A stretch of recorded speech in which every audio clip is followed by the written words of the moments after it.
we had our prep call, I was ready to dive right into the weeds, and you guys kind of reminded me we need to maybe set the stage a little bit here, because you might think when you think of SPO, you might think of that's on the open web, and we're talking about the mature programmatic space and all the middlemen and the ad tech tax, and why so it probably shouldn't be an issue in television, right? It's so new.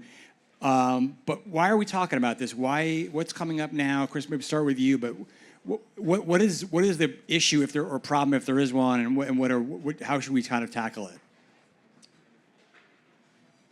You just asked me to get right to the issue instead of start talking big picture. All right, talk big picture. What is CTV? Well, I think the reason we're starting this conversation is because that streaming viewership has exploded, but for a while there wasn't all that much advertising in it, and now there is a lot of advertising in it, which is what we all expected. That's a big for TV advertisers. And now more and more of it every day is getting transacted programmatically. Not the majority of it for a lot of publishers, but a very large amount of it. And you have to do that because there are so many players in the space, and there's a need for technology, and there's a need for being able to transact across many, many different publishers and platforms, which is then what starts to create the situation. But I'll leave it there and let the rest of the group begin to add to that. Well, on that note, and maybe Kelly jump in, it should be streamlined, though, if there's only so much programmatic inventory and it's only so many big media companies that have TV inventory, theoretically, it shouldn't be that messy yet. But I guess, are we in the world where brands don't know who they're paying and how they got there? No. Okay. No, we know exactly who we're paying. Good. Oh. And speaking for agencies, we do a really good job in the space. It is not entirely screwed up yet. Okay. To be fair. But what he is describing is a proliferation of, to some extent, a long tail of CTV ads that then get bucketed into fast inventory that you then potentially could transact against in programmatic. And that's where you get into needing some of the skills we learned in display around supply path optimization and needing to be smarter about that. For the most part, though, most of this ecosystem is still very much controlled and transacted with the largest providers. Right. Yeah, and I would suggest that it's about the maturity of media that didn't exist to this extent 5-6 years ago, right? And as the media matures, and we're thinking about CTV going beyond performance, going beyond brand metrics rather, and now talking about performance, and now you really want to start applying different targeting against it. I mean, then ultimately you want to understand who's delivering that inventory and how can we be the most transparent and most efficient way to get that inventory and air our advertisers' ads. All right. So Ben, do we just accept that we're going to get to a place where TV buying, you're going to have a DSP, an SSP, an exchange, a verification company, a viewability company, a safety company, et cetera, or is it going to be, can we follow a different path? Or am I painting a bad picture that's not that bad? Well, I think what's interesting is we're seeing the emergence of all of the above models in the marketplace, right? So like if we look at Disney, for example, they have many different paths to their supply, right? So there's the hand-sold route, which is no different from how TV's been bought for a long time. There's the programmatic route, which is what we've been talking about. And also there's a self-service, SMB-oriented buying console called Disney Campaign Manager, where you just log into ads.disney.com or whatever the URL is. I got an Amazon deal, throw that in. Yeah, exactly, and set up your TV buy that way. And there are trade-offs between these different buying approaches. So I think that's what we're going to see going forward, a profusion of different approaches that have different compromises and benefits. I would also suggest what Kelly was saying. We can learn from what we've done in display. So as CTV is growing, I don't think we're as nervous about it and controlling it because we do know when there's third-party, fourth-party hands that are touching the inventory, and we can see through that and actually think about who our preferred SSPs are and be a little bit smarter about how we're actually transacting in that space.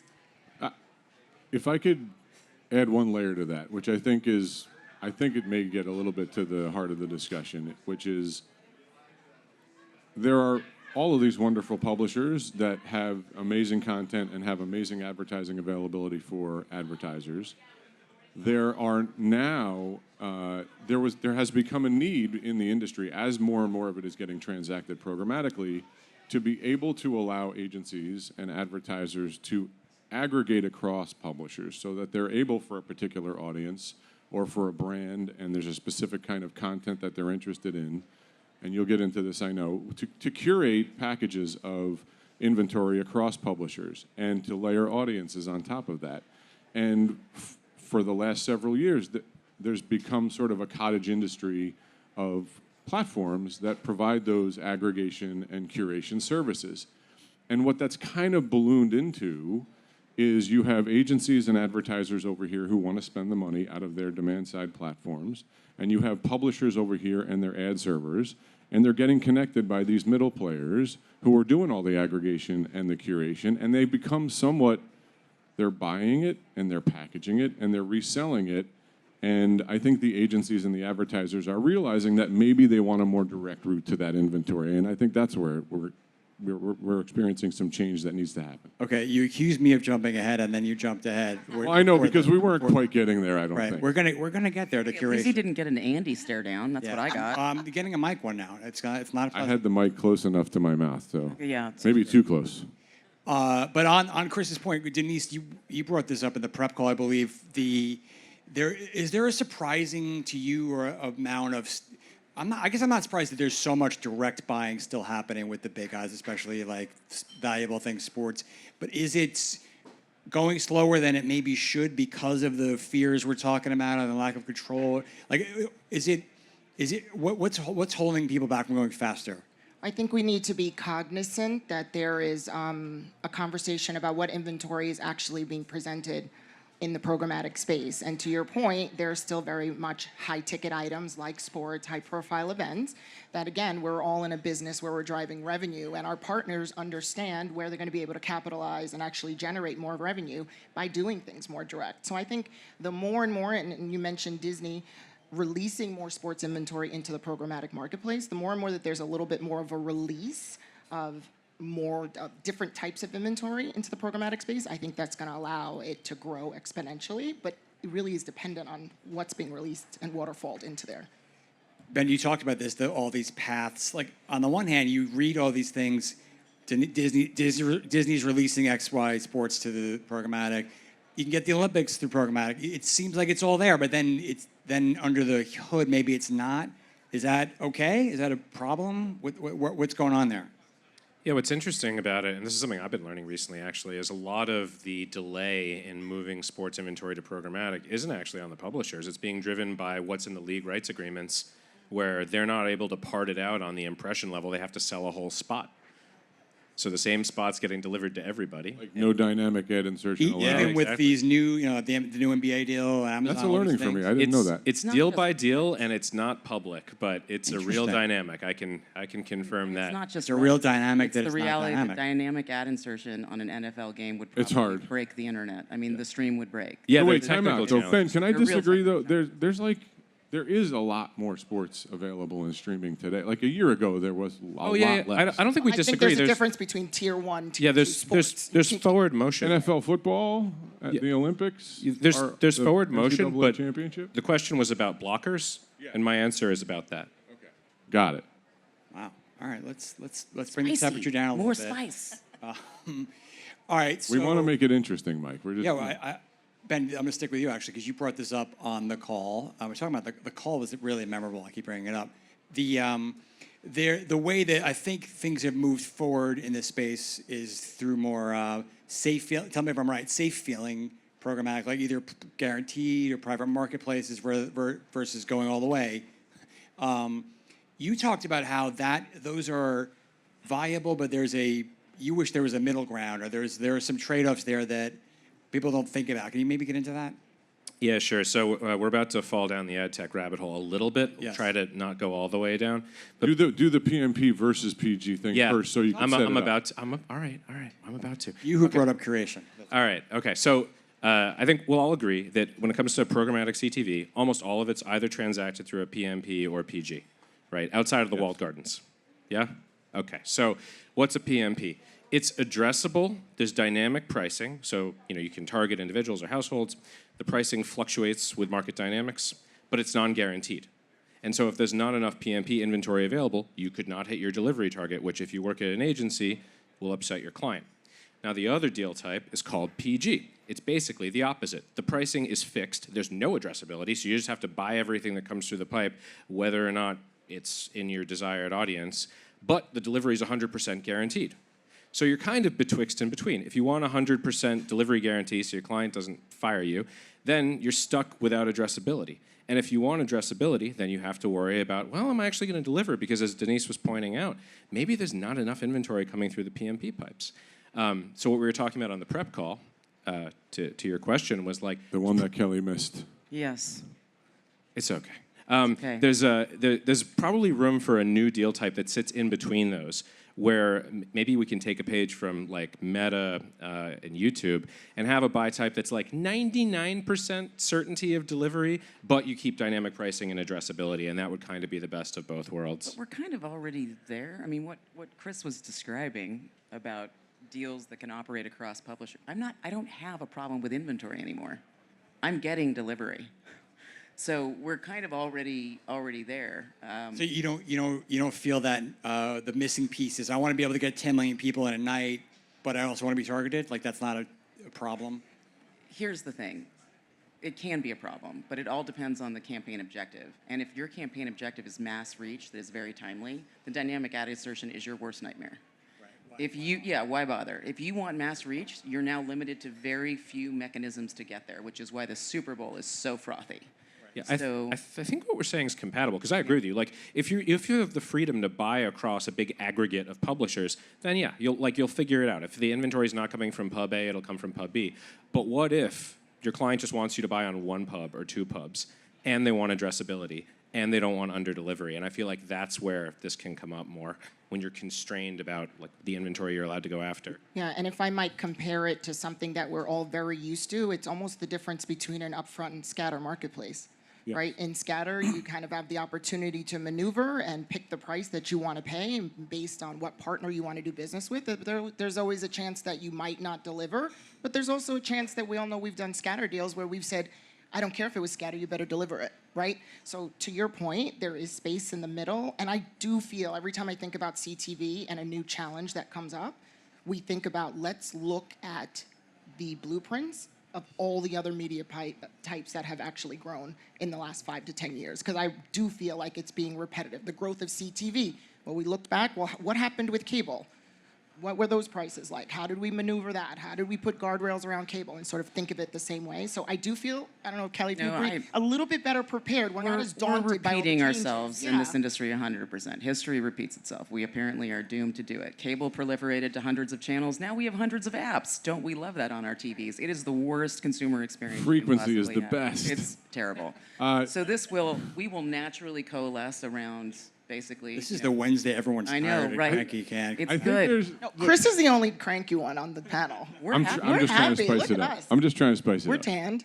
By the way, I love Ben's idea. I think it's very cool, and I want to dig into it. But the baseline that I think you've got to think about, and I'm not at the agency anymore. I'm on the other side trying to help agencies do it. But you do want to figure out where you need to lay in those guaranteed buys, and it's going to be in the places where you know that inventory is definitely not going to be available in the dynamic marketplace, and you want to secure your place within those environments, and that's going to be your guaranteed foundation. And then you want to have a hybrid strategy and utilize the PMP strategy, utilize the biddable strategy for flexibility and for incrementality on top of that. You don't want to be hitting the same audiences. You want to actually be adding value.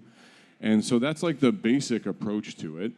And if you want to improve your performance in that biddable environment, that's when you start thinking about the supply path optimization, because you don't want to be working through your DSP, through a middle partner, who then is connecting through another partner who's serving the ads up into the environment. You want to be working with the publisher directly, and you want to be connecting to the publisher's ad server. And I feel like that's what every agency should be thinking about. Right now, it doesn't always go that way. There's a few different hops and a lot of middle players representing the same inventory. And I think if you start rooting out who is ultimately that last mile, and you start placing your agreements with those partners, and you start dealing directly with publishers, you're going to be doing the right thing for your client. Okay. Denise, curation. I've had it explained to me many times. No, I've not had retained any of it. It sounds nice, but does it apply to television? Is it a helpful thing? Are you seeing it? Why might it not be great for the TV networks, for example? Help me understand. Not really. Not you want Explain more in terms of what you mean. like what is curation? Is it real? Is it happening in television? Is it good for you or bad for you? Okay, that question I understand. Curation is real, but the challenge we have is that not everybody is tagging content the same way. So, and that's when you start thinking about that supply path optimization and starting to I think mean, about like literally who the are- labeling of the stuff. Yeah, there isn't necessarily from the experiences I've had. Different SSPs are actually categorizing content differently. So when you do that, how do you find that commonality across? So it doesn't mean you can't have curation. Of course you can. I just think that there's still some challenges to doing that because we haven't codified what we mean by a certain genre. And there's different levels of transparency based on every CTV player. Not everybody is showing you program specific. Some only want to show you top 50. Some only want to show you certain types of content. So we haven't codified it across the entire ecosystem. I don't know if we ever will. Right. So that's still a challenge. Kris thinks this is hilarious. Why? Because I was just thinking she's about playing into his sales pitch. No, I have been doing some of that for sure. I was just thinking about different players might categorize 8 p.m. differently. One is running at 8 a.m. and another one's running at 8 p.m., but they're both labeled 8 p.m. Why? Different providers might label premium differently. So you really have to dig into who you're working with and how they are actually tagging that content. Yeah, I think time of day seems to kind of matter to a lot of companies. I'm sorry. Well, no, it's just the word curation. It sounds so pleasant, but It's in like a museum, reality, right? this Yeah. is the most tedious stuff you have to do, which is get the data signals right. All right. And then, okay, why might this be not in everyone's best interest? Like, Kris, you talked about this, because again, who wouldn't want a curated experience if they're buying advertising, getting what you need and not getting what you don't need, right? But what are the incentives that the ad tech folks might have that are dangerous? I think curation is not a bad thing. Curation is a good thing because the things that you should be doing with it is you can aggregate across lots of different publishers and platforms, and as long as you're the one that gets to select all of those platforms and content environments, and so that's going to give your advertiser some scale to bid within. And then if you can layer on an audience that you've built for them very specifically, that's important to them, that's where curation is really valuable. You create a little universe within which to bid, and it's safe for the advertiser, and it's targeted to the audience that they want. So you start off with curation is a great concept. It's just that you want to do it as much yourself as possible and not leave it to others who have the ability to sneak other things in. Yeah, I will actually speak up in defense of ad tech on this one.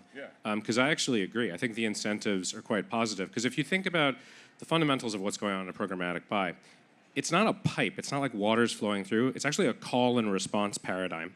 And so what curation's about is making sure that when an ad tech calls out for bids, that they're getting as many responses to that as possible. Because whenever they don't get a response, they don't get any revenue.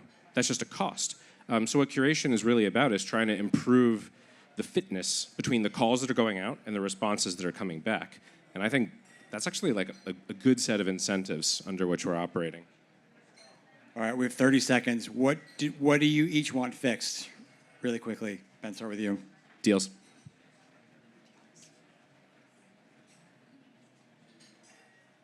No, in terms of, I would probably say it's not so much just having to deal with less players. I think we're inevitably going to lead to more and more consolidation, and that way I can control costs and see them better. So that's what I would fix. I still dream of complete content transparency on every bid call. I want it all. It's just not right. Never hear about VPPA again. Correct. Yes. Direct relationship between agencies and publishers with that transparency. Yes, that's what I'd like to see fixed. All right, there you go. We fixed it. Thanks for a great discussion, everybody.